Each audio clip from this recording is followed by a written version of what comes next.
We built this film on a foundation of love. Its purpose? To shatter the mental barriers constructed from a lifetime of indoctrination.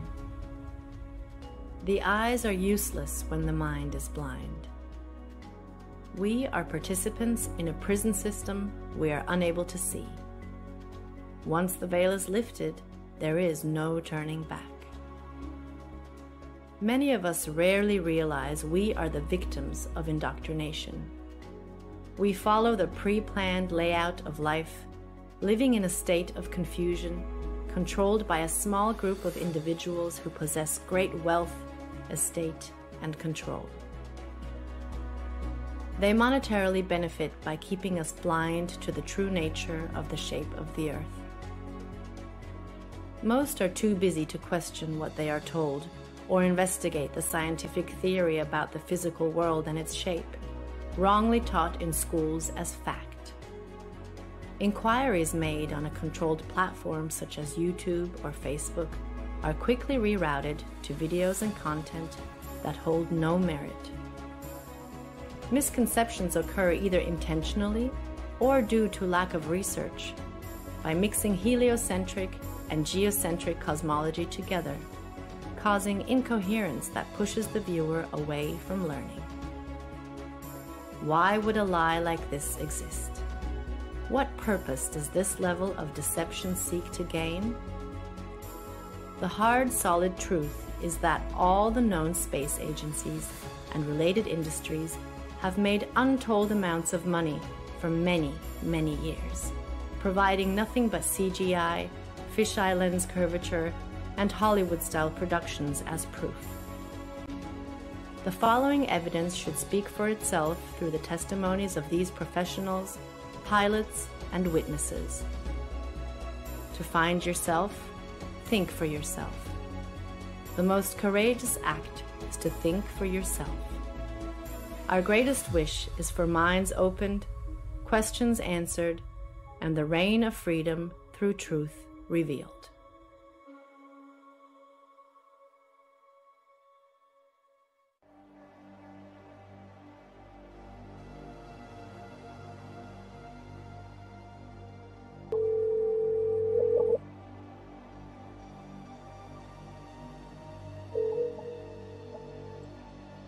Good afternoon. Hey John, how are you? Pretty good, sir. How's everything there?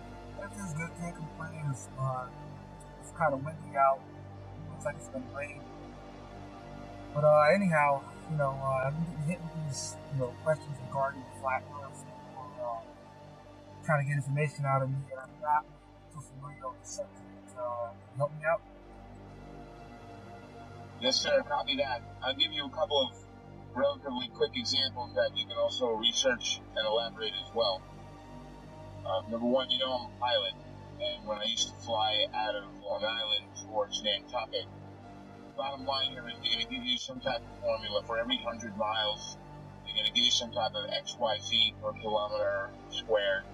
Keep it very, very simple. Every 100 miles would be approximately 1 mile. 1 mile is 5,280 feet. The actual number is 6666, which is of Luciferian origin, which really reveals who's behind all the conspiracy and cover-ups, for everything. But the bottom line here is a very simple formula is for every 100 miles, you have 5,280 feet, which is 1 mile of curvature. So 100 miles equals 1 mile of curvature. Now, if I'm going, let's say, hypothetically, from Long Island to Nantucket, that's about $1.50. It's about 150 miles. So it should be 1.5 miles. So let's just take a mile. So with aviation, you fly at certain altitudes, whether you're flying in a easterly, a northeasterly, to a southwesterly direction. So hypothetically, if I'm flying easterly at hypothetically about 4,000 feet, which is an even number. If you add 5,000 feet of curvature, that would be around 9,480 feet, which does not exist. So the bottom line is pilots know every 100 miles that you travel, you would be dipping the nose down to compensate for 1 mile, which is 5,280 feet of curvature. So there's the proof right there that there's something very fishy with this globe Earth situation, because scientifically it doesn't matter.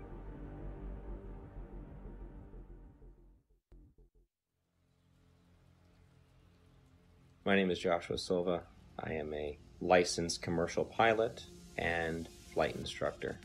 I have had a lifelong love of aviation and aerospace, and when growing up I even fancied myself an amateur astronomer. I would drag my family and friends, anybody I could, to every air show I could possibly find in Northern California. I was the only kid you knew, or anybody knew, that knew the various components on aircraft, spacecraft by heart. I absolutely loved anything to do with flying or space. But my love of aviation and aerospace never stopped. I continued studying, had an entire library full of aviation books of various military and civilian aircraft, military history, every aviation campaign and theater in almost any war. I studied religiously, and it was just out of pure passion. Later in life, many years later, I decided to become a pilot. As strange as it may sound, it hadn't occurred to me to become a pilot up to that point. I just simply loved aviation and aerospace, but I decided to become a pilot, and I began attending a prestigious flight academy in the Midwest and attending university at the same time, and to gain a degree in aeronautics and aerospace. Shortly thereafter, I began flying twin turboprop aircraft out of Northern California for several nonprofit organizations, and years after that I found myself flight instructing for various small flight schools, both in California and in Arizona, and then on to large academies that trained for the airlines and even some military flights. Shortly thereafter, I began flying regional business jets, and that's when the story of me finding the topic of flat Earth started.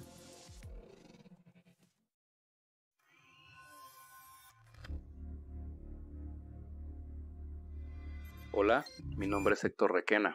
Soy terraplanista desde el 2016. Este tema lo descubrí accidentalmente, me agradó mucho y desde ahí lo empecé a investigar. Desde ahí me di cuenta de lo que está pasando en el mundo. Yo fui aviador, me gusta más la palabra aviador que piloto. Yo volé con mi papá desde niño, él era piloto de la Fuerza Aérea Mexicana. Un tema muy curioso que me pasó a mí fue el empezar a conocer cómo funciona el giroscopio. El giroscopio está diseñado para volar sobre un plano, sobre un terreno plano y una tierra que no se mueve. Todos estos temas me llevaron a seguir investigando. Estamos tratando de invitar a la gente a que no se cierre de mente a estos temas, ya que si no nos damos cuenta de lo que está pasando ahorita es por lo mismo, porque la gente está cerrada, se cierra a pensar fuera de la caja.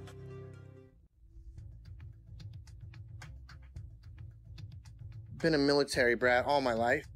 However, I've been in the industry of aviation for the last 21 years. And I became an FE somewhere around 15 or 16.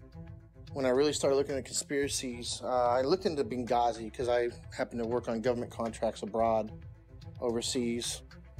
But I've been in aviation for 21 years, anything from helicopters to aerostats to big birds, little birds, fighter jets, things with engines, no engines, big blades, little blades, compressor blades, which, by the way, that one's not a hoax. Jets do not run only on compressed air. Contrary to popular belief, it takes compressed air in a blended ratio of air to fuel to drive the now heated gas and rotate the compressor blades.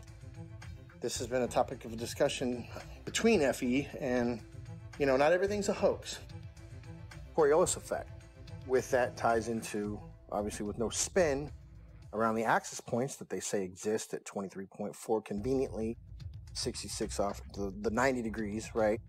Everything ties into 666 with NASA and all the BS scientists. Our aircraft have things called ADIs, attitude direction indicator, which gives correlation between the aircraft housing or the shell around the gyro itself. The ADI is nothing more than a gyro that will always reference level. I don't care what any pilot says. I don't care what any mechanic tells you. You know, there's a reason that pilots have one book called a Pilot Operating Handbook, and there's every other book, right? From structures to avionics to wiring diagrams to the actual components that make up these systems. That is a standalone system. The ADI does not lie. You don't care how cold it is, how high you are, and some of these guys are pretty damn high. It doesn't matter where you're going. It doesn't matter where you've been. It doesn't matter where you are over the realm itself.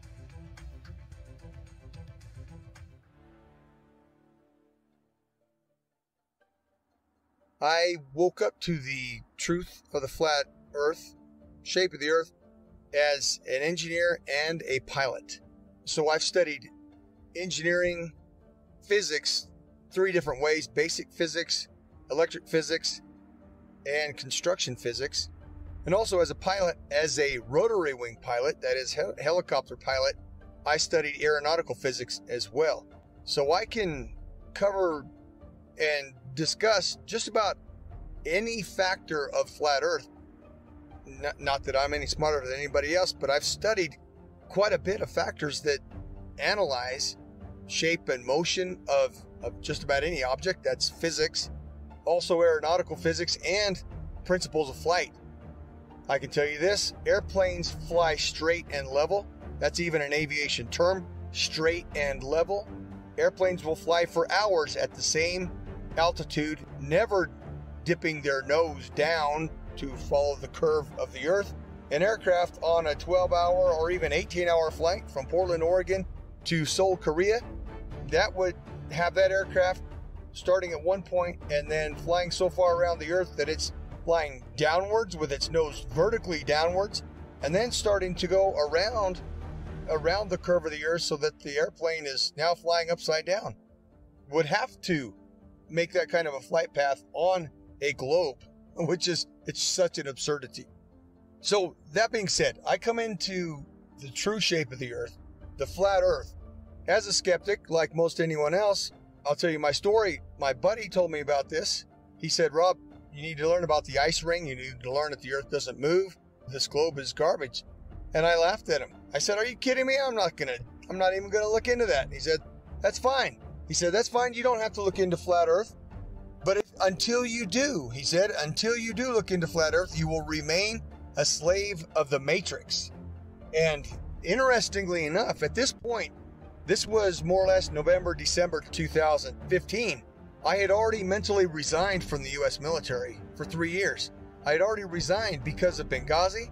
I realized, and I saw for myself, I'd been working with U.S. as an Army officer, working for State Department for a good 10 years. And so what I did, I turned my physics awareness, I turned my studies into analysis of the shape of the earth.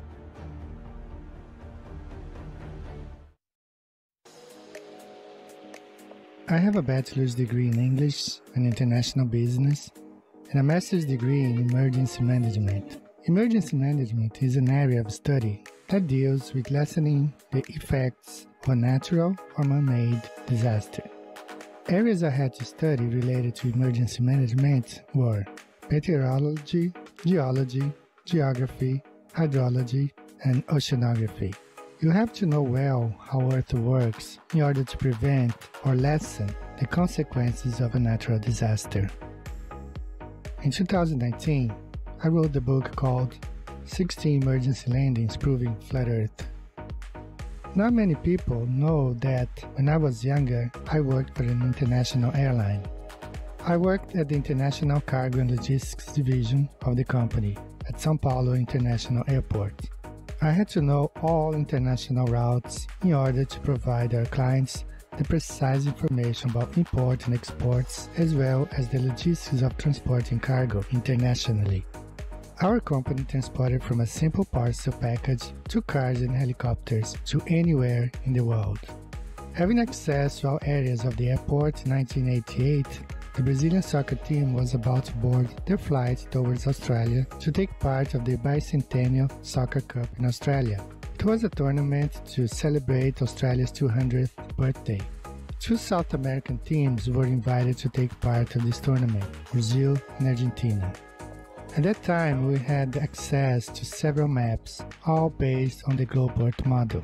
The Brazilian squad left to Australia a natural conclusion is that this charter flight was going to Australia over the Pacific Ocean, as the global model suggests, perhaps stop in Santiago, Chile, and then head to Australia.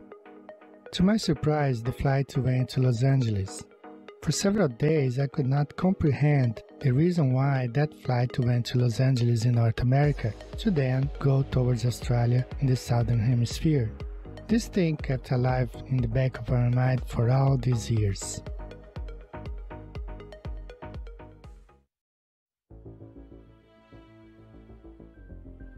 I'm a merchant marine. I've been sailing 15 years. I graduated from the Paul Hall Maritime Center out of Piney Point, Maryland. I primarily sail on container ships, tankers, drill ships, military cargo vessels, you name it, I can sail on it. I sail in the capacity of bosun. My whole title is AB Unlimited. That primarily sail deep sea and coastal, meaning up and down the coast, west coast, east coast, and deep sea is out deep sea across to other continents. What led me to the flat earth was actually my sister. We've always been into the conspiracies and the 9/11 and Sandy Hook and all that stuff. And one day she said, hey, you want to see a conspiracy? You should look into the flat earth. And I looked at her and laughed because I had seen the videos come up in the feed and they showed that disc thing in the space and I laughed at it and whatever. And she showed it to me and I laughed at her. And I went and pulled out my phone and I looked up a video. You can look it up. It's called Dragon Link FPV to Space. And what you'll see is basically an RC airplane that's been taken up about 80,000 feet. And they release it and then the airplane comes down with power. And it has the Dragon Link system which is capable of making control and video. Anyways, but they had a GoPro, so you see this curved globe. And you know, that said it for me. When I saw that, I was like, oh wow, look at that. So I brought that down to her, put it right in her face and said, look at that. And looking back, I remember her smile on it was like, you know, okay, she wasn't going to argue with me. And she said, okay. Later on, I don't know, a couple days later, whenever I seen it in there, and I said, all right, I had nothing to watch. I hit it on the YouTube, and I knew within 10 minutes of it. I forget which one it was. I think it was probably one of the documentaries, but it was almost like I instantly knew. And then what happened was a lot of the proofs that I had were before I was a flat earther, such as seeing contacts at 30 miles out with the naked eye on the horizon, which is impossible on the globe model. So much so, it was me, the third officer, and the lookout. We were standing our watch, and I believe we were in the Mediterranean Sea. Look out, look and watch. I say, okay, we got a contact out there. We look and we try and get it on the radar. We get it at 30 miles out. When the chief mate came up, we had told him, hey mate, we got a contact earlier 30 miles out. He said, bull crap, I don't believe you. And we all looked at each other and shook our heads and said, yep, they got it. He stormed off the bridge, ran down, came back up. He had the Bowditch, which is a thick green book that's everything you ever need to know about being on the ocean, sailing, navigation, everything. And he comes up and he says, the math doesn't lie. And he slams down this piece of paper and he says, our bridge height is at 100 feet versus how far? 30 miles. It should have been behind like 600 foot of curve. I remember 600 something foot. He had all the mathematical, of course I didn't know, okay, that's good. All right, he must know what he's talking about. But we're looking like, well, I don't know. We got it on the radar. Then the radar must not know what it's doing.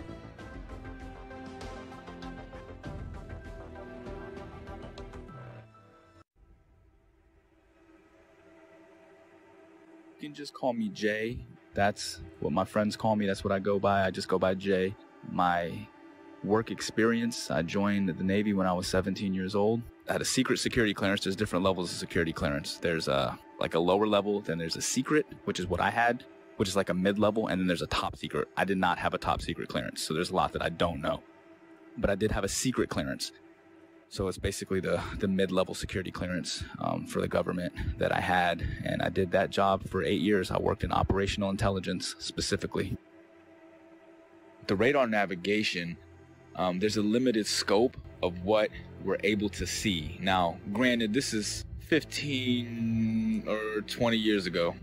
what I mean by that is, with it being 15 or 20 years ago, the technology nowadays on the new warships, I would imagine, are just off the charts advanced compared to what we had, 20 years ago in the early 2000s when I was doing deployments for the Navy.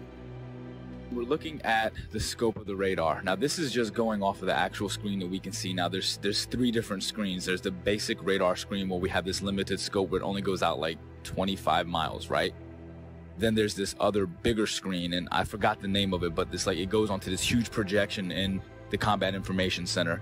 Basically is where all of the information is housed. And on this huge screen, we can actually zoom out and see a significant portion of our area of responsibility. I can't say the exact number. Again, a lot of this is classified. Basically, when we zoom out onto this large projectile screen, it goes in and out, right? So the reason why we're able to zoom in and then pull back out is just for accuracy. So if we're looking at something that could just be like a buoy in the water, right? Just one of the little tiny buoys that the ships can use as kind of placements to track where they're going, that can be mistaken for an actual like small watercraft. So we have to be able to differentiate between that and some of the ships that we're looking for, because some of the deployments we're on, we're out there looking for drug ships, we're looking for other types of ships, submarines, basically just to keep a track of everything. That's basically what the Navy and Coast Guard do. They want to make sure that they know what's going on in the seas, and that's kind of the way the United States Navy operates. They're basically dictating what happens in international waters.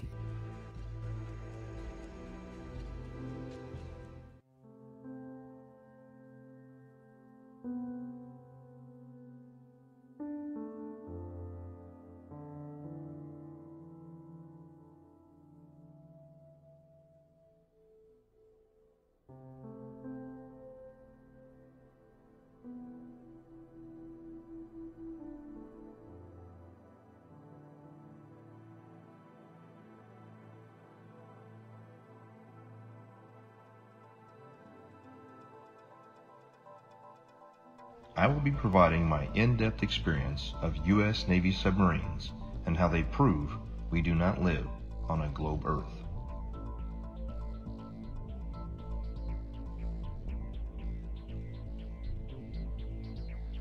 However, due to the nature of my job and the security clearance that I hold, I wish to remain anonymous.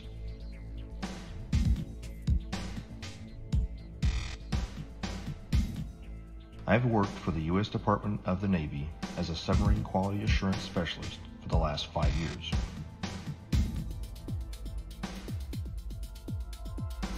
My job is to ensure that each submarine is built properly, safely, and to the engineer's plan.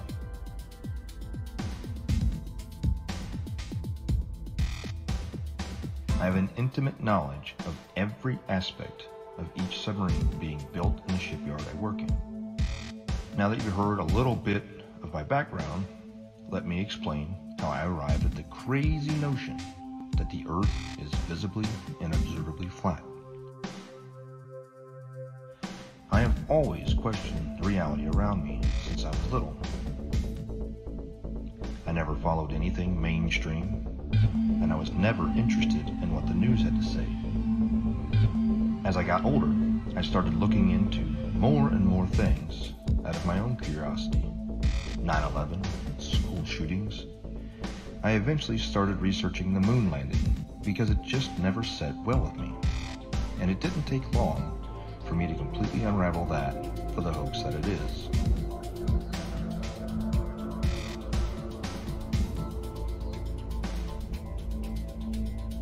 After that, I was starting to realize that we have been lied to on so many levels. What else could there possibly be? Then I saw a video about the flat Earth pop up on my YouTube recommendations.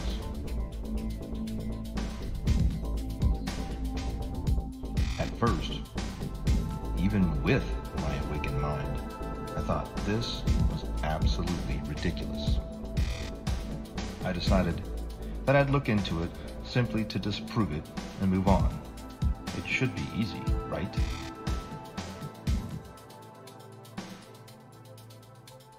That was over 6 years ago, and I still can't disprove the flat Earth. In fact, the more I research it, the more it reveals. This leads me into my submarine experience. looking back on everything I had accomplished while on active duty with eyes to see, has only served to solidify my stance that we live on a flat and motionless plane.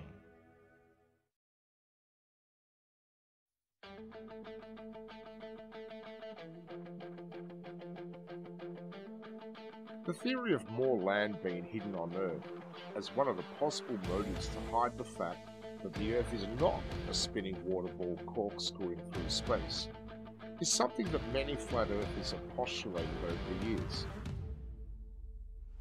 And I just couldn't shake the concept from my mind, where, just like Rear Admiral Richard Byrd suggested during his Antarctic expedition, Operation High Jump, that there is undiscovered land on Earth, and that possibility spawned an idea to write The Elusive Curve, a modern-day quest to discover another world. The Elusive Curve is a fictional novel created to convey a very non-fictional message, that the Earth is a flat, motionless, level plane devoid of any curvature.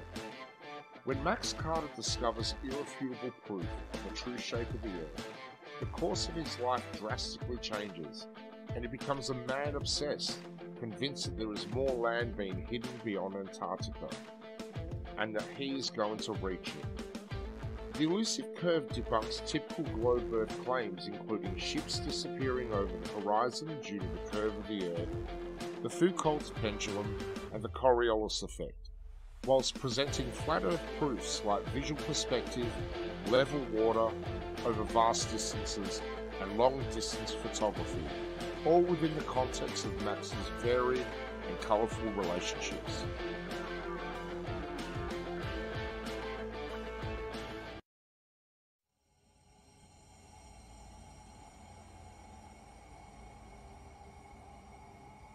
Also, there's a semi-classified naval communications device when ships are communicating ship to ship on the ocean, U.S. Navy, semi-classified laser communication NAVCOM device, which also does data as well. So if they're communicating with ships 70 miles, 100 miles or more, like I said, every 100 miles is a mile of curvature.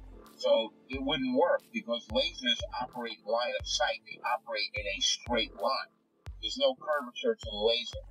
So the bottom line here is the naval NAVCOM classified, semi-classified system that they use to communicate ship to ship, that operates on a laser, and if there was curvature, anything over, like I said, 100 miles is 5,280 feet of curvature, and the ship's diameter is nowhere near that, which you know. So there's another example, the naval NAVCOM communication device. Also, there's a woman, female KLH pilot, KLH Dutch Commercial Airlines. She got fired from her job a while back for questioning this issue.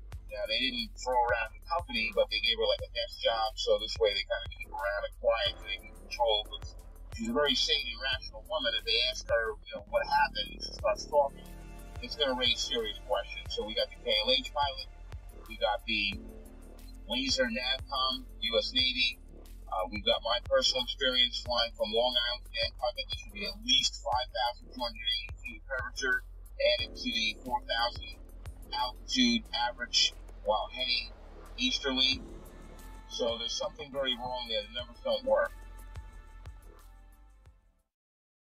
Could the Earth actually be flat? I began to see opinions and arguments that seemed logical, but I heard several arguments, which I now know were most likely disinformation, easily disprovable in the aviation world, but there were some that stuck with me. And so, myself being the way I am, I ran quickly, metaphorically, to my old textbook, and I opened my old textbooks, found them, unpacked them, cracked them all open, and even downloaded brand new copies in PDF form offline of all these books to make sure that nothing had been changed. I thought for certain that I knew exactly what compensation pilots are trained while flying to compensate for the spin or the rotation of the Earth, for instance. As far as falling around a globe, that I assumed in my mind would be an aircraft's angle of attack. But upon more study, I found that not to be true. The angle of attack being the angle between the aircraft's flight path and the relative wind. which is something that pilots are very familiar with,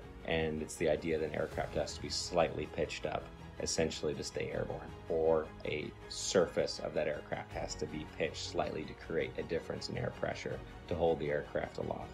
And that is assumed, or was assumed at that time by myself and other pilots, to be the compensation one would make for falling around a globe while flying, period. But upon further research, I found that this was not the case, and it was not even mentioned anywhere. This compensation was not mentioned anywhere I could find in any resource that I had gone to flight school with.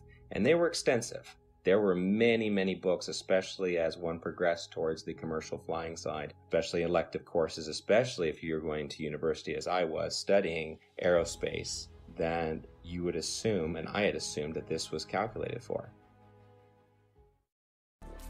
Again, as far as ADIs, in every aircraft, it references the level horizon or references sea level always.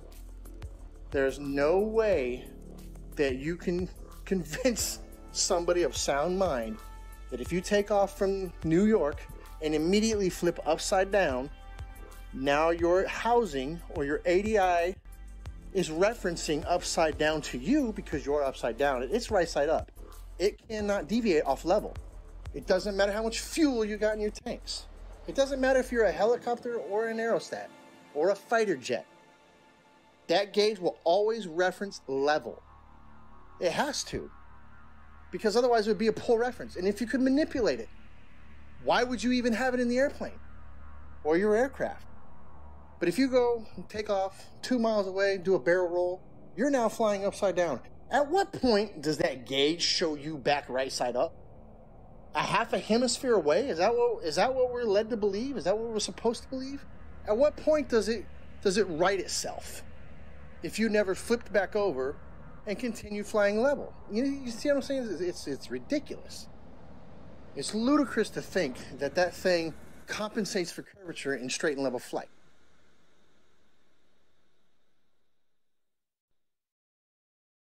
The big one that is oftentimes quoted is compensation for Coriolis effect while flying. And this is something I'd even taught my students about, and it's always assumed to be correct. We just assume. We're given the narrative from a young age, and everything is built upon that assumption, upon that theory.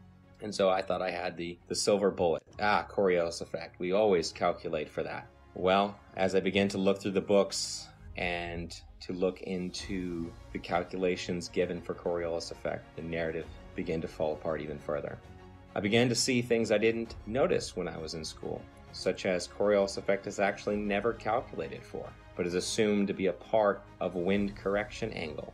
Wind correction angle is one of the many calculations pilots of all kinds make while flying to correct against winds in whatever volume or section of air they're flying through, which it could be from any direction, and you're flying through it, so you have to compensate a certain angle into that wind to hold a straight line.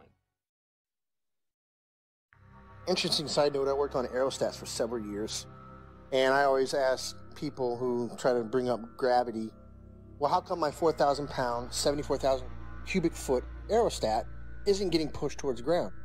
It weighs more than you do, which you believe gravity is pushing you down, right? Because these are some dense-ass people. But how come the aerostat's not getting driven into the ground? It weighs more. It's definitely larger than the size of a house. It's more than size of most houses. So why isn't it getting driven to the ground? Well, that's because it's displacing less weight than the atmosphere or the medium that it's in. And I try explaining that. I don't know how many times you've probably posted something on this. I don't know how many times we're going to have to post something on this. But every time that little kid lets go of that helium balloon and starts crying. Radar is simply another form of radio transmission. Radio includes anything within the range of the electromagnetic spectrum. Electromagnetic spectrum, also known as light. Radio is the transmission of light, whether it's visible light or radio waves which are not visible. When it comes to radio transmissions, there must be a transmitter and a receiver. There can be a reflector or a transmittal unit along the way. However, in the end, there's got to be at least transmitter and a receiver. And in the case of radar, radar transmits a signal and it bounces off a reflector, and then it comes back to the receiving station. Or it can go to other stations if they're set up in the network properly. Long story short, radar emits a signal, it bounces off something, and then it returns to a receiving unit, and the receiving unit maps that reflection accordingly. If there is no reflector, then there's no return signal, and then the object does not show up on the radar. For example, it's off the screen. Notice, there's no curving around anything. It goes out in a straight line. Radio signals always travel in a straight line. So the transmitter sends the signal out to the target, bounces off, and it comes back in a straight line. Radar cannot travel over the curve, and hence radar is dependent on line of sight, direct beam from the transmission to the target. It reflects and it comes straight back. There is no curving around anything, thus is radar.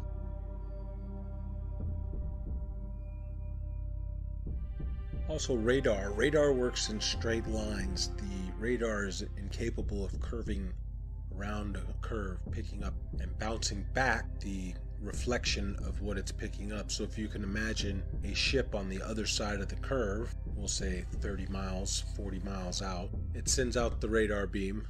The radar beam is supposedly curving around this ball, bouncing back, and then bouncing the reflection, curving back around to be picked up by the radar. That's not happening. It's flying out straight, and when it picks up something, it hits it back. It's not going around any curve. That's plain and simple. That can be looked up on your YouTube and see how radar waves work. They don't go around the curve.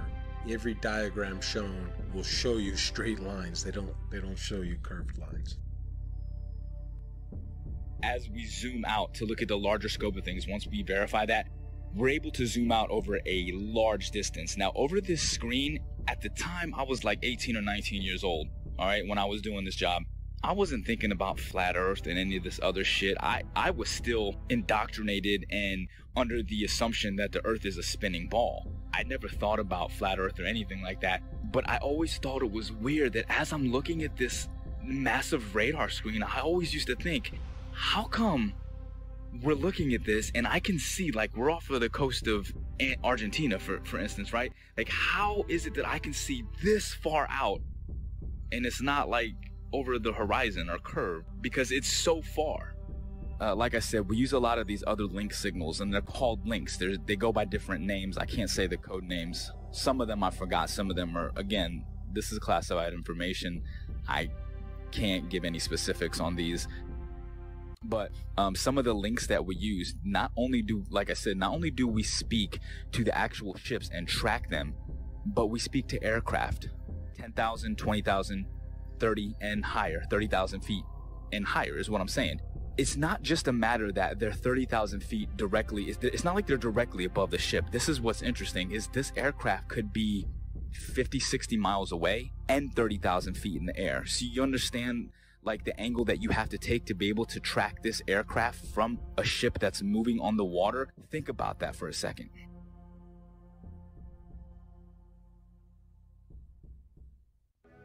I served on board of a United States 688I fast attack nuclear submarine, and I can personally attest that we never constantly angled down during our submarine deployments. One of our longest transits went from the Gulf of Oman around the southern tip of Africa and back to Connecticut. We were underwater for almost 3 months straight.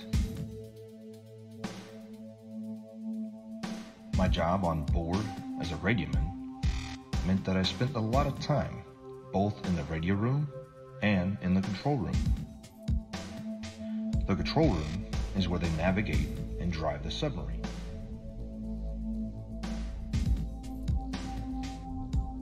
I never once, in my 5 years active duty, heard the officer of the deck or the diving officer give the order to consistently change the angle of the submarine to compensate for the curvature of the Earth. The primary task of the diving officer and the helms and plainsman is to maintain the submarine as level as possible while in transit. If the Earth had any measurable curvature, I am certain we would not have been able to make this incredibly long transit without accounting for it.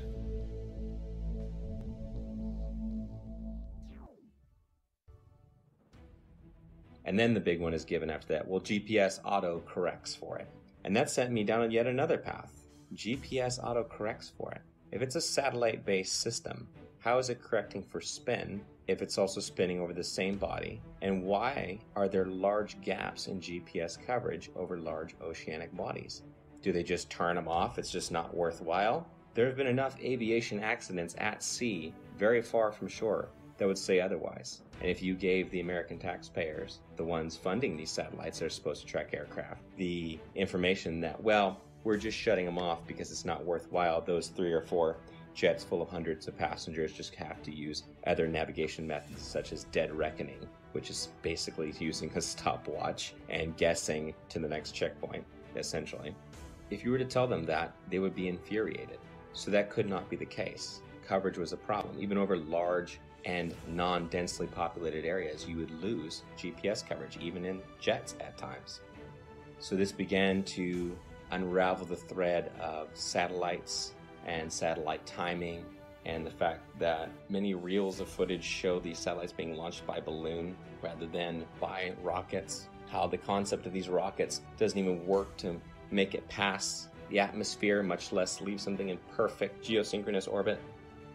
I actually had the privilege of working a short time at a satellite manufacturing company in Northern California. Got to see the assembly and participate in the assembly of satellites, space-based satellites, or so they were said. There would be small bottles encased in these structures that were encased by another structure. The small bottles were the fuel cells. These fuel cells were incredibly small, smaller than a diver's tank in most cases, much smaller.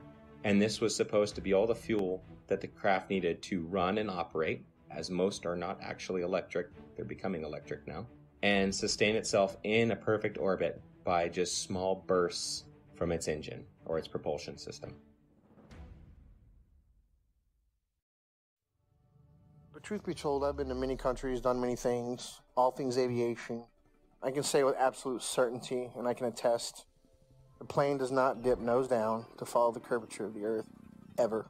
Matter of fact, most planes have an airfoil that are 3 degrees nose up in straight and level flight. And the reason that is simple. If the nose of the aircraft was at 0 degrees or level flying through the air, then it would porpoise, right? It would be quite violent because some of the air would go over the nose and some of the air would go under the nose. And it would cause that nose to go up and down, which is literally like a porpoise or a dolphin out of water. And that's exactly what would happen. So the wings are designed, when they are level, the nose is 3 degrees nose up. The fact, proven from multiple points, that there is no Coriolis to the motion of the Earth. And I'm speaking from a pilot's perspective, also an engineer's perspective, because I obtained a degree as an engineer before I went to flight school. So I'm both a pilot and engineer at once. So, number one, there is no rotation of the Earth, proven by the fact that a helicopter pilot can hover the aircraft indefinitely, motionless, above a single point of the Earth. If the Earth were spinning, as soon as that aircraft left the ground, the Earth would spin out from under it. Now, somebody may say that the air of the atmosphere rotates along with the Earth, which is one of the most absurd concepts imaginable, because if that were the case, then all wind would travel with the Earth. There would be no alternating wind currents when we know that the jet streams fly overhead, clouds move in multiple directions overhead, and a kite flying over the stationary Earth. The fact that a kite flies because of wind passing through, that proves that the Earth does not. That proves that the air does not move in unison with the Earth. Number two, airstrips do not rotate away from a landing aircraft. Anybody who's seen a pilot's view when an aircraft lands, well, the aircraft lands to a motionless airstrip. If the Earth were rotating, the pilot would have to turn to the angle at which the airstrip is rotating away and land at the speed of the airstrip, which is absurd, simply absurd. Airstrips do not rotate away from the aircraft, and on an east to west landing strip, if the aircraft is landing to the west, the airstrips do not land moving towards the airplane. That's insanity. Okay, simply stated.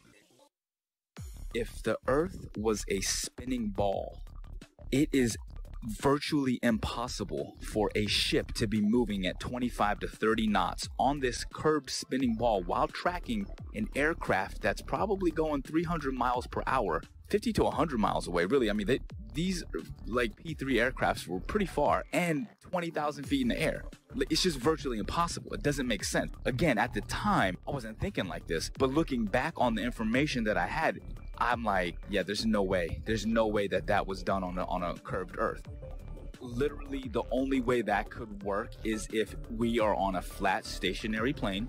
We're cruising along. The boat is cruising along in the water. Like, think about it in terms of like a large, like, you know, like those backyard swimming pools. Picture the swimming pool filled up, right? And then your ship, you put a little boat on the swimming pool, and then, you know, you put like a little fake aircraft in the air. Now, from that ship, you're able to see the aircraft. It doesn't matter where you are in that pool, you can track that aircraft. If you're on a spinning ball curve, how the hell can you track an aircraft that could be in a position that's 100 to 200 miles away from you, 30,000 feet in the air from a different angle that's around a curve? It's impossible. There's no way that you could, there's no radio frequency that could track that. I'd like to point out that I see now that I didn't see before is that you have a magnetic compass and you have a gyro on any ship. And I'm not talking about your little crabberman show fishing boat, what are the deadliest cat? I'm talking about a real deep sea going, unlimited tonnage boat's going to have a gyro. And it is a big, huge box that sits usually behind the bridge or in the chart room. It's a big box and it's basically the gyro compass. Now, if you had two models, I guess, wouldn't you have to have one making the corrections? Because it almost never matches the magnetic almost never matches the gyro. It's very rare that we're steering the same course. And they say it's due to deviation and variation is where you know, like the metals of the ship causes it to differ. And then you have the variation of the magnetic fields over the earth is, I guess they change, you know, true north and magnetic north. But the way I look at it is, man, they got two different machines. One is a machine and one is from God. The way to get around the earth. God's not a dummy. He put the way to get around the earth with the compasses. If back in the day they had motorized vessels that can get them around, they would probably have got around a lot better. But they were at the mercy of the wind. People was like, oh, they didn't know their way, or, you know, they were using the stars and stuff, and they, you know, so I just believe that the two compasses, the gyro compass that's electronic, and then our regular compass is because they are switching the ways, you know, the maps. There's two different ways to get around the earth. You're tricking us. Here is another flat earth proof that I never noticed while I was on active duty, thanks to years of indoctrination. Periscope observations. When the submarine is at periscope depth and the observer is looking for ships on the horizon, they will start to see masts at about 8 to 9 miles, depending on atmospheric occlusion and sea state.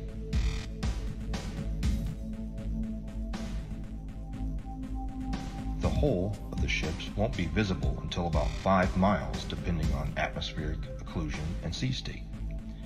At 9 miles away, the target should be 26 feet behind the curve, but this isn't what's observed.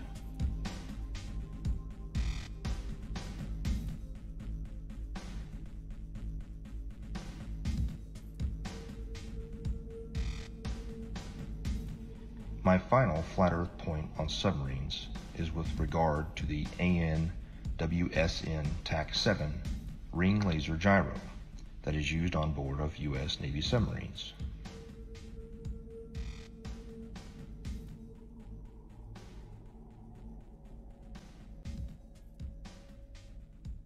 A typical gyroscope, like the ones used on board of an aircraft, is a device used for measuring or maintaining orientation and angular velocity. It is either a spinning wheel or disc with a counterweight in which the axis of rotation is free to assume any orientation by itself.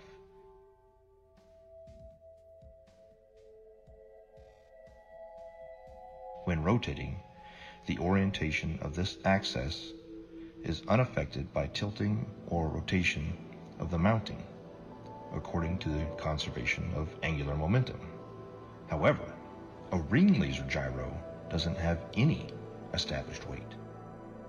They use light as a point of reference. It spins up a disc that shoots out lasers, and it has a digital encoder that deciphers where the laser strikes inside of the gimbal system. No make-believe gravity required. Let's just say we're like 30 miles away. These missiles can shoot much further than that. I can't give you the exact number, but say we're 30 miles away, okay? 30 miles is far. So from our ship, we can track on our little, we have like a missile projectile. It's like a radar, but it's a little bit different. It's specifically designed to track the missiles. You actually input the coordinates, latitude and longitude of where you want the missile to strike. Really, really high precision accuracy. I mean, really accurate. We hit that launch and the missile, and it will hit that target 30 miles away, even longer than that. Now, here's the thing. Again, that's not possible on a curved Earth. These missiles are huge, 50 caliber project that are carrying massive amounts of explosives in them, okay? Each one of these missiles are probably worth hundreds of thousands of dollars. So whenever you're lining up these missiles to shoot at targets that are 30 plus miles away, if the Earth is spinning. Again, now think about this. We're not sitting like on land holding a gun, all right? So picture this. We're on a ship, like actually in the middle of the water, okay? And the missile is shooting off of the bow of the ship. So if the world is a spinning ball and we're on this curved Earth with water and we're spinning 600 miles per hour through infinite space, I'm pretty sure that it would be physically like it wouldn't even make any kind of sense on a physics type level to be able to shoot a missile from a spot in the water on a spinning ball to pinpoint accurately hit another spot. And at night, we were going on one ship, on a military ship, and this is with night vision goggles, 50 miles, and these guys were on the bow. They were not even on the bridge where you'd be 100 foot up. They were on the bow, which is barely probably 40 feet off the water's edge. So these guys, and they have the latest state-of-the-art. This was in 2015. 2015, they had state-of-the-art, what do they call them, night vision goggles. So these things are capable of seeing that far if we live on a plane. You can't deny it. It was so obvious, but not to everyone else. I guess the programming's harder than other people, so they don't want to hear it. But over the years, I have learned the model. I know the model like the back of my hand. I can show proofs. I have ammo now. So when I go out there and I tell somebody, hey, that's impossible, and I'm talking to a third mate or a second mate who's an officer who went to college, meaning they paid for their education. Because when you pay for your education and you're making a handsome salary on it, you can't be wrong. How could I be wrong? I'm making a salary, they're paying me, I paid for this career, everything's working great in my life. You are obviously wrong. All the math works. So with that, it's hard. But when you stump them and you start showing them stuff, it's hard for them to say. And then they start saying stuff like, oh, well, what does it matter anyways? I don't care. And there is the 8 inches per mile squared. But you guys can't look at it three-dimensionally. It is two-dimensional. It is the amount of deviation that's required for you to come back inward. If you are walking east from north, meaning you are going around north equidistantly, and you walked in a straight line east 1 mile, you're going to have to deviate 8 inches back to the left to get back on the equator, right? Look at it on the flat earth map, and clearly it makes sense. If you walked 1 mile in a straight line east, you have to deviate 8 inches after each mile to stay on the equator. The 8 inches per mile squared is a real measurement, if in fact we consider the equator to be a real place, a real location, ever, always.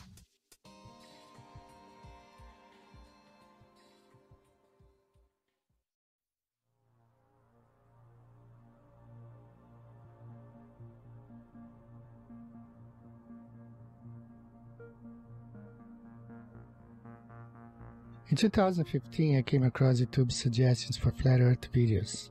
My first reaction was to laugh off. After seeing flat earth videos in one of my favorite channels, I decided to watch one. When I came across a flat earth map which I had never seen before, it immediately sparked me to look at that flight route Rio, Los Angeles, Sydney. And I could then understand why the Brazilian soccer team went to Los Angeles and then to Australia for the tournament. The Earth is flat, no doubt about it. The following weeks and days were followed by more research and disbelief. I had been a NASA fanboy my whole life, paying 2 visits to NASA's Johnson Space Center in Huntsville, Alabama, besides spending so much money in science and science fiction related documentaries, movies, merchandise, etc. What a waste of time.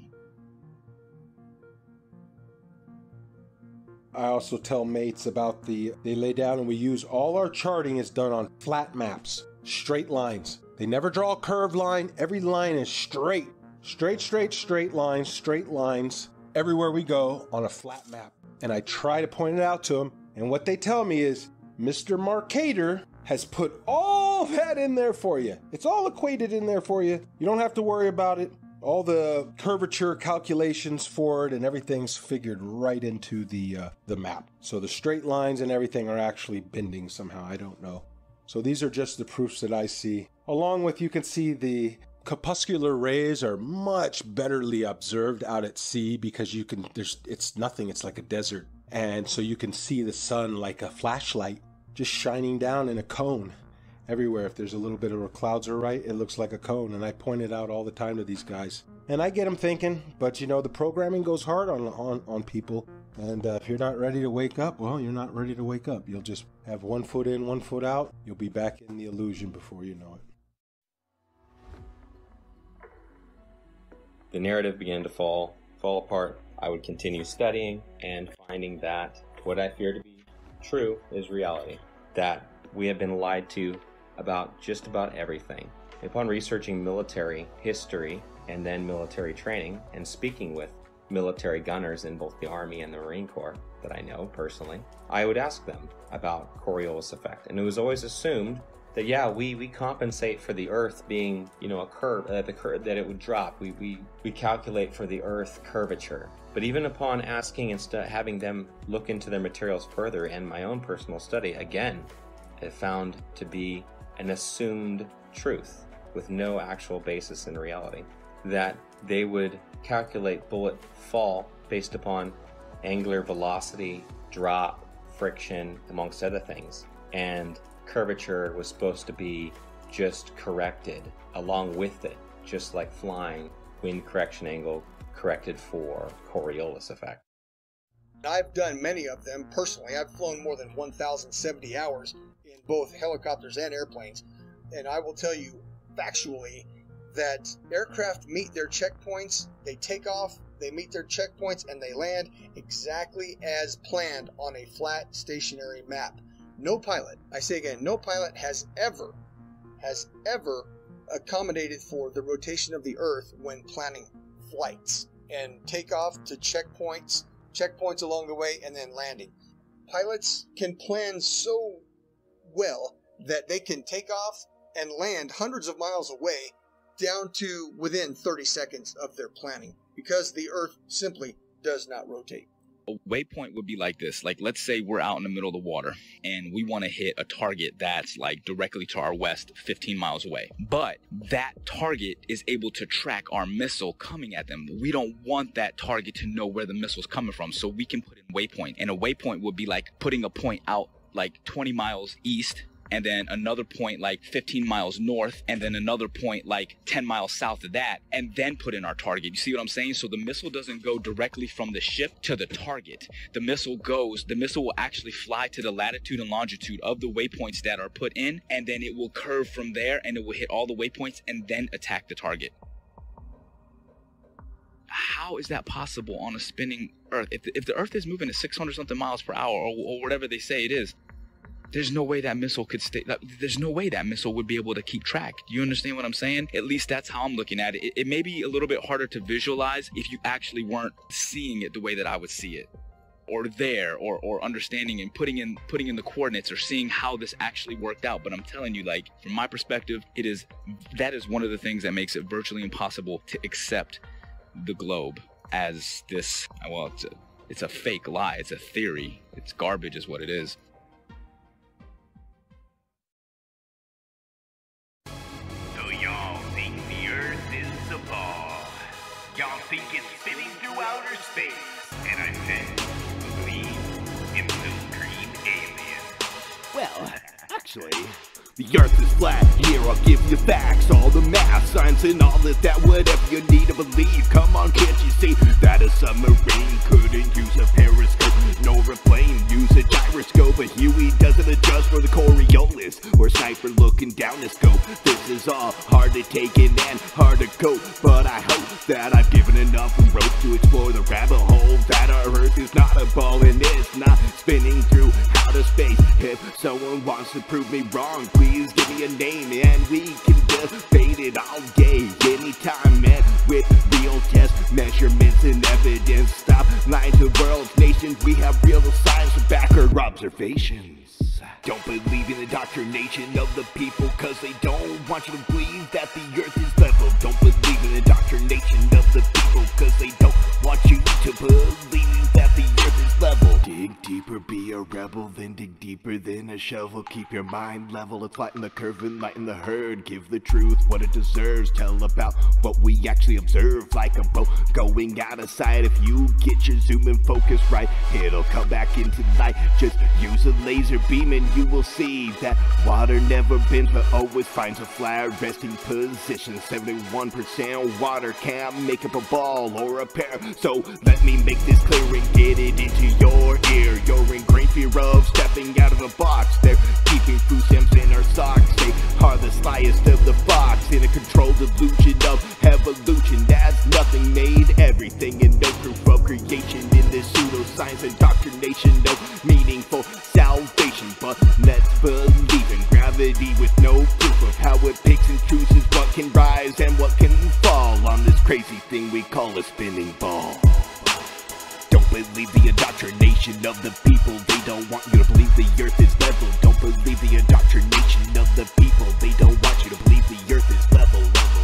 Let me give you something else to measure. Don't worry, it's my pleasure. If you want to vacuum or pressure, you must have a container, and that's a no-brainer. But since we believe the universe is on a roller coaster ride, even when Polaris is in the same place every night and has been for thousands of years, has the heavens work like gears, telling us time and the years like a big machine. The heliocentric model is just a drink backed by money and based on influence theories, never providing hard evidence except for CGI and camera trickery of my natural senses in our school systems. But flat Earth brings meaning to our existence like a period at the end of a sentence.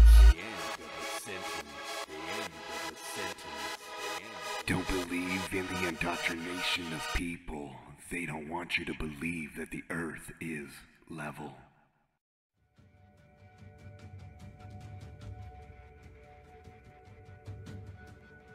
When it comes to a deception this big, it's hard to dismiss.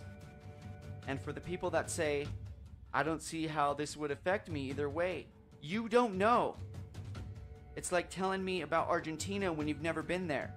Or it's like telling me about owning a Corvette when you've never driven one.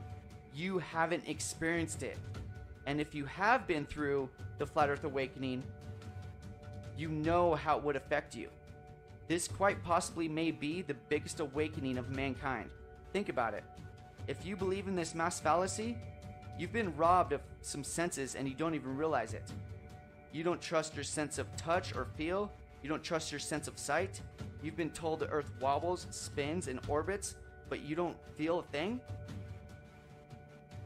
You've been told that sunsets can't exist on a flat and stationary plane, but you don't understand the vanishing point of the law of perspective?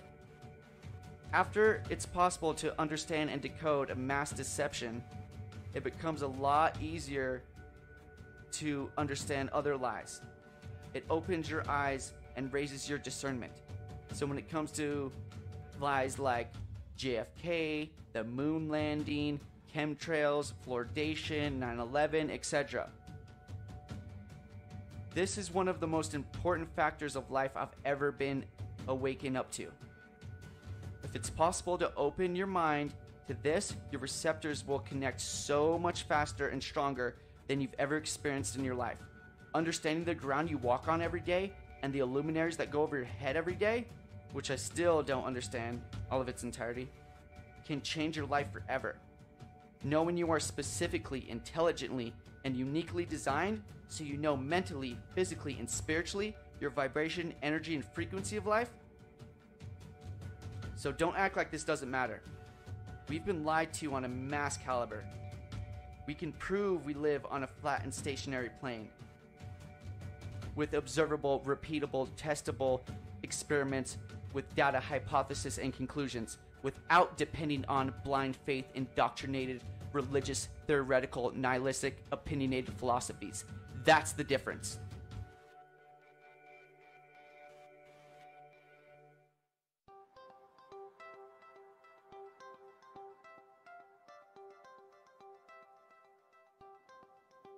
Is it possible that almost everything that we were taught from the time of our innocent adolescent time as children to the completion of our chosen path of studies in college was not only incorrect, but was part of an educational doctrine of spiritual disconnectedness from what truth is and what our reality in the world that we occupy today? What if I told you that this is but a small capsule in a puzzle that was well planned and engineered by a world control system to propagate a catalog of theoretical studies and sciences that in some cases have never been proven to this very day, nor will it ever be proven, ascertained as fact. Humanity appears to have been hoodwinked into a dumber state of who we are, where did we come from, and are we unique in God's creation concerning a geocentric world, or are we in a heliocentric world based on theoretical studies by a Jesuit astronomer named Nicholas Copernicus? He suggested this in 1543. His works were not released until after he died because he himself didn't believe in the spin ball theory either, that is taught still today at the highest levels of education. On my book, which is the Pharisee Plan agenda that has gone on for 474 years, seems to be threatened to become full disclosure of the biggest lie in the history of mankind that is kept by the world's oldest secret society called the Freemasons. The very uniqueness of humankind was spelled out correctly by our Creator that the earth was the center of the universe, and that He created the sun and the moon as well as the stars and the constellations that revolve around the earth, with Polaris being the north magnetic pole fixed star. How could space possibly exist when you and I have never been in our entire lives seen a real photo of what our own world looks like?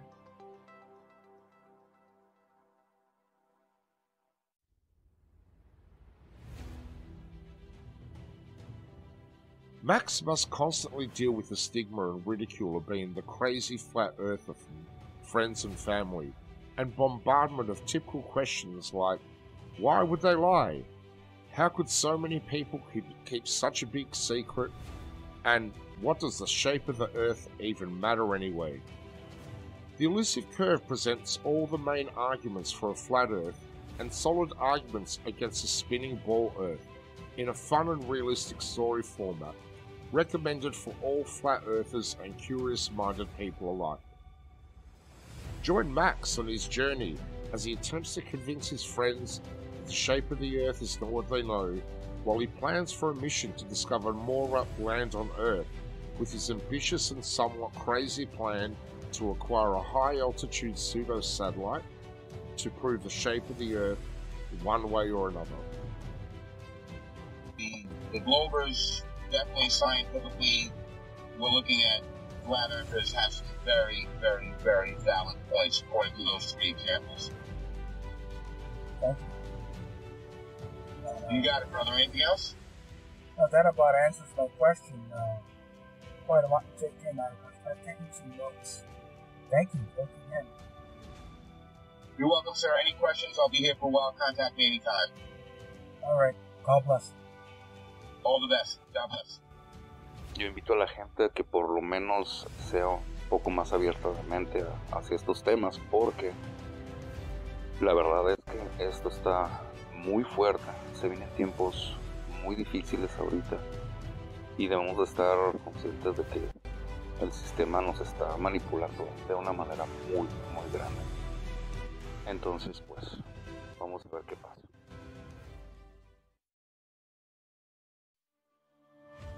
So that began my journey down the flat earth. And since that point, I've only found more and more voices, more and more educated people, educators, professionals who are beginning to shed light on this subject in ways that I can only begin to imagine.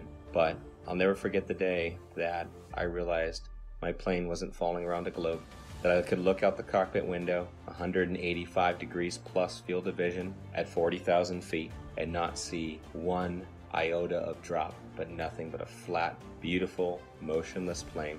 The assumed calculations that we made that were compensating for Earth rotation were just a part of a calculation based upon wind speed and the angle we had to hold in order to fly against that wind and go in a straight line to our destination. It's one of the most freeing truths I've ever experienced, because in some small way, the idea that these other conspiracy theories and things we've been lied to about are true. But this biggest one is the biggest truth of all. We've been lied to about everything. It means we can start over. We can start again. At this time, at this point in our history, we are uniquely positioned to make that change. And if I can make one statement to the people out there, it's simply this. That's it. That it's level. You cannot fall off the edge of an in-ground pool. It is level. Where you put your feet in the water in France, it's the same height that you're going to put your feet in New Jersey and Brazil. Do some research. This is not the only thing out there that needs to be researched, unlearned and relearned. The Department of Education, founded by Rockefeller in 1908, did a good job of proving that the mode of ignorance that he calls his education board, you are the proof it's working. The mode of ignorance widens every day. It gets bigger and bigger every day because people keep believing what they spit out. Unlearn. Thinking outside the box. The box is the cap that you got at graduation. So understand that for the first 18 years of your life, you didn't learn the truth about anything. You were simply told, and you got a reward for repeating it. Now it's time to think for yourself. It's time to do research and do your own testing. Be your own white coat. Knowing the earth is flat has placed me in sync with our Creator, His creation, our hidden past, and with the future we hope to build. A future where we should not have an organization called United Nations governing the world. When there is no globe, there should be no globalization. This is my message to all of you. Peace.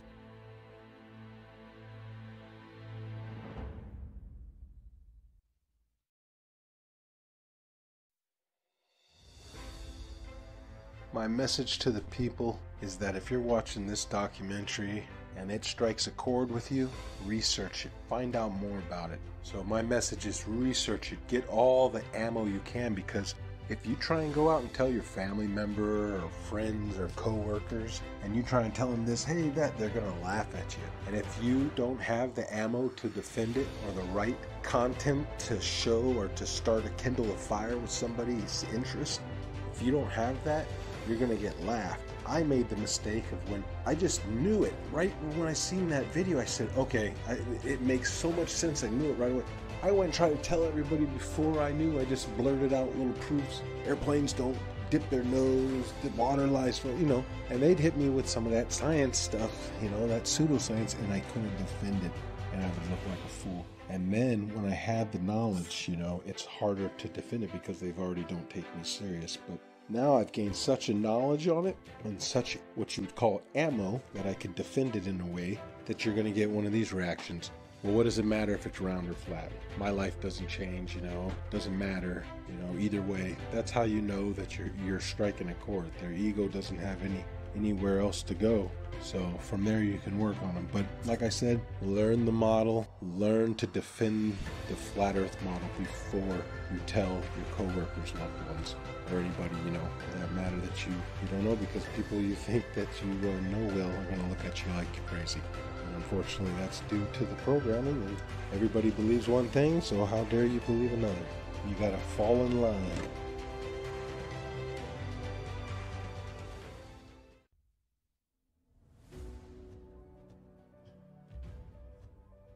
So if you're able to actually like open up your mind, look at things objectively, allow yourself to break free from the indoctrination bullshit that you were taught, you'll feel more free. You'll see the world differently. You'll love more deeply and compassionately. You'll appreciate life more. That's how I lived my life. A couple years ago, honestly, I can tell you this. I just hope and pray with all my heart that, you know, as the years go on, this is probably not something I'll see in my lifetime.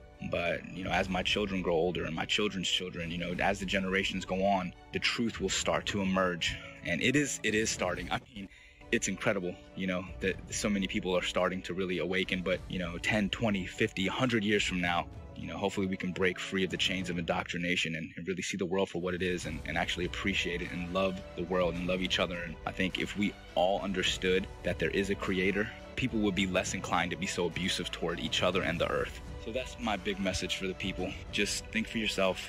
At the end of the day, just be a good person. Don't be so quick to just believe something and stand by that belief just because it was taught to you at a young age. Question it. Make sure it makes sense. In closing, I'd just like to say that these are my own personal experiences. I never ask anyone to simply just believe everything I'm saying. In fact, please don't. That's how we've gotten into this whole mess to begin with, by blindly following others who say they've already done the research for you. You allow deceptions to occur. Please do your own research and test all things.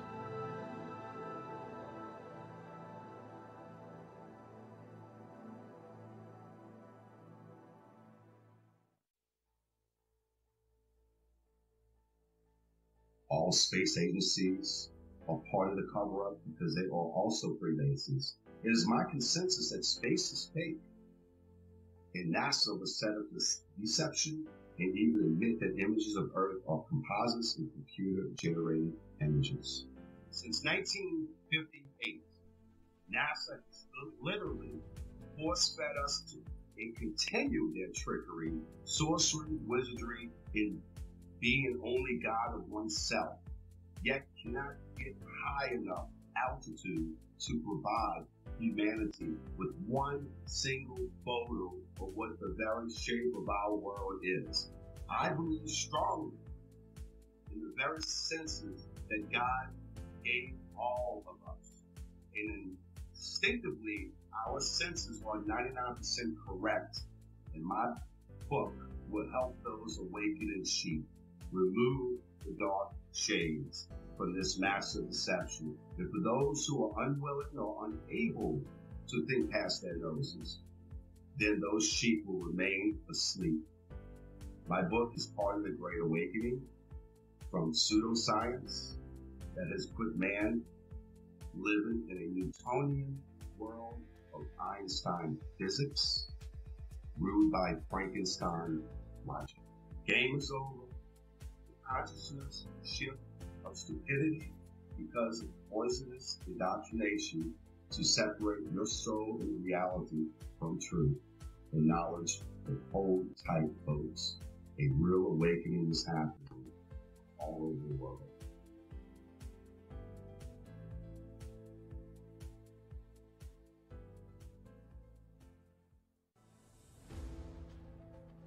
The curve of the Earth, the spinning ball, as well as evolution, dinosaurs, nuclear bombs, and everything else that they teach in the schools that's not founded on scripture. Number one, it's mathematical, geometric, geospatial, geophysical, and in all other respects, The spinning ball Earth is a scientific absurdity, provable by observation and measurement and repeatable science experiments.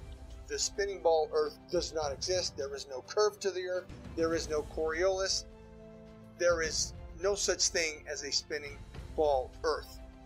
And at the end, the Bible, which was a textbook, and I say again, a scientific textbook written long before any of the universities we have today, the Bible says the Earth is flat and stationary. So therefore, we can dispense with all of our science school learning that doesn't agree with the Holy Scripture. The Holy Scripture tells us that the Earth is flat and stationary. All of our measurements, and indeed our personal senses, tell us that the Earth is not moving. There is no curve to the Earth.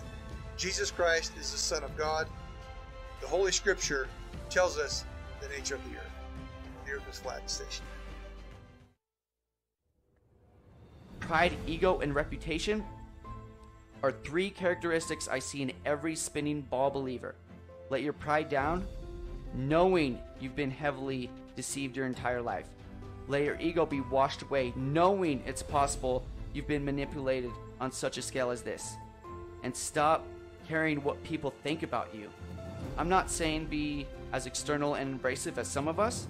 Just realize that yes, we are human and we can be programmed to think certain ways, but also know we can be unplugged and become critical thinkers, observers, and researchers without being told what and how to think. From an education system that runs kindergarten curriculum all the way up to Harvard, that was bought over by the Rockefellers a long time ago. This is our time, not theirs. It's time to stand up and start acting instead of relaxing and being told how and what to think. From mainstream outlets that are owned by the Bilderberg Foundation, the Triangular Commissions, and the Counselor of Foreign Relations. Think for yourself and stop falling victim of popular public opinion that are owned by these anti-God secret societies.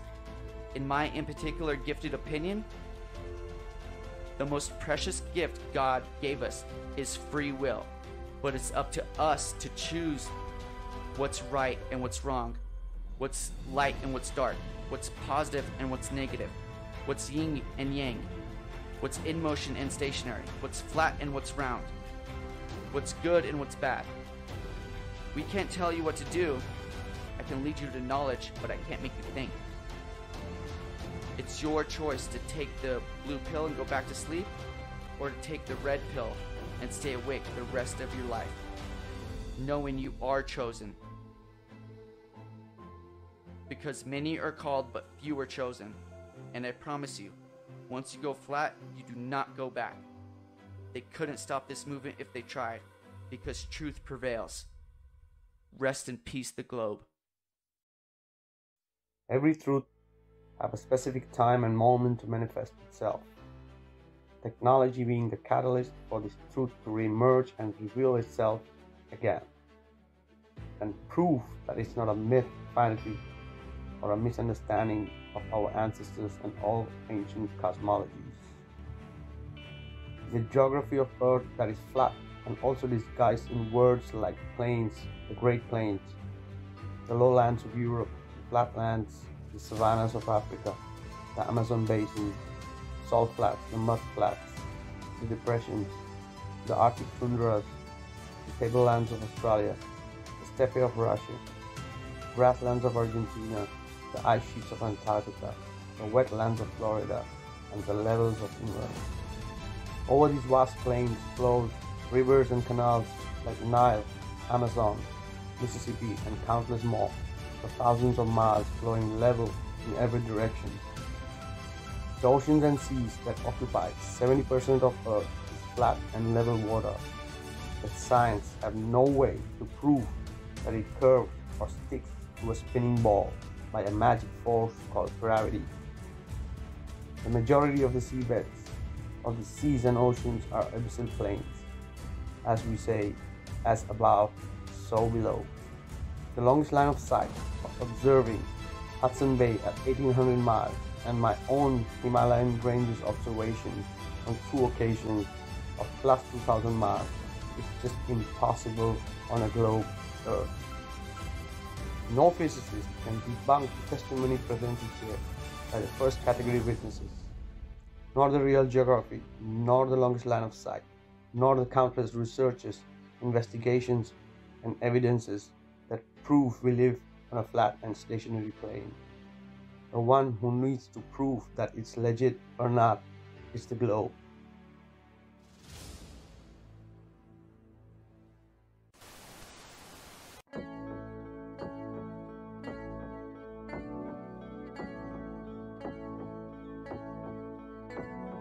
Wonderful, magical, celestial light, fantastical, mystical, wonderful sight.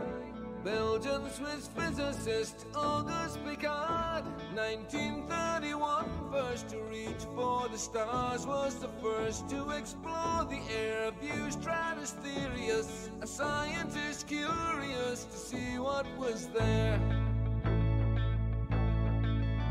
An aluminium black ball gondola, helium balloon, hydrogen with photos and instruments, sailed towards the moon, rose in just half an hour, 52,000 feet, 10 miles of tense air pressure, left for dead, trapped in heat and cold, but disproving gravity.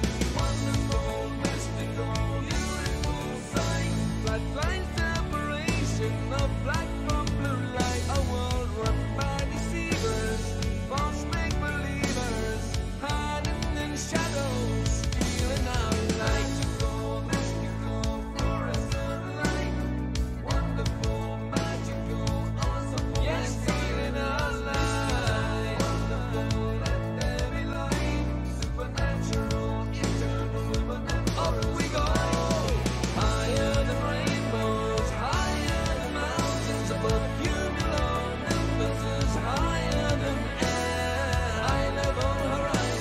360 around us, but right round behind us, any height that you dare. The sun and the moon both revolve above around us, to forever short time pass intelligently there. You'll never beat us, you'll never defeat us, no more you'll deceive us, see through you like air. Kipper and Piccard were the first ever known to reach up there. Divine, luminescent light, mystical, wonderful, celestial light. So what was their eternal testimony? What did they report back to humanity? Said it seemed like a flat disk far as eyes can see, with an upturned edge fading into infinity.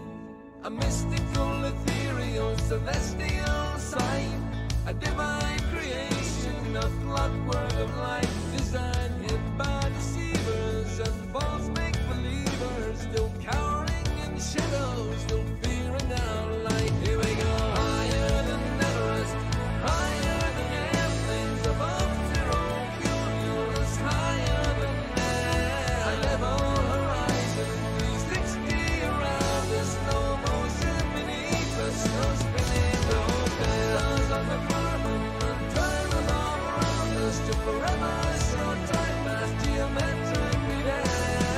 You'll never beat us, you'll never defeat us, forever beneath us, we see through you like air. Mystics on a luminous light, fantastical, magical, bright, we see through you like air. Magical angels of light, celestial light, the first to see truth when they reach for the stars, explorers and physicists Kipper and Piccard.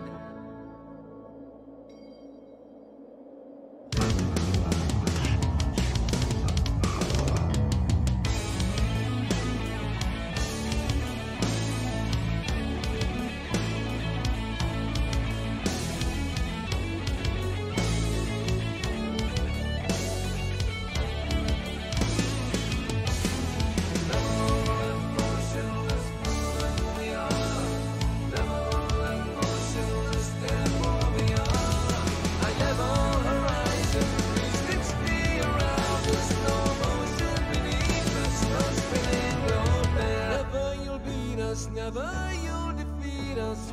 ever beneath us, we see through you like air.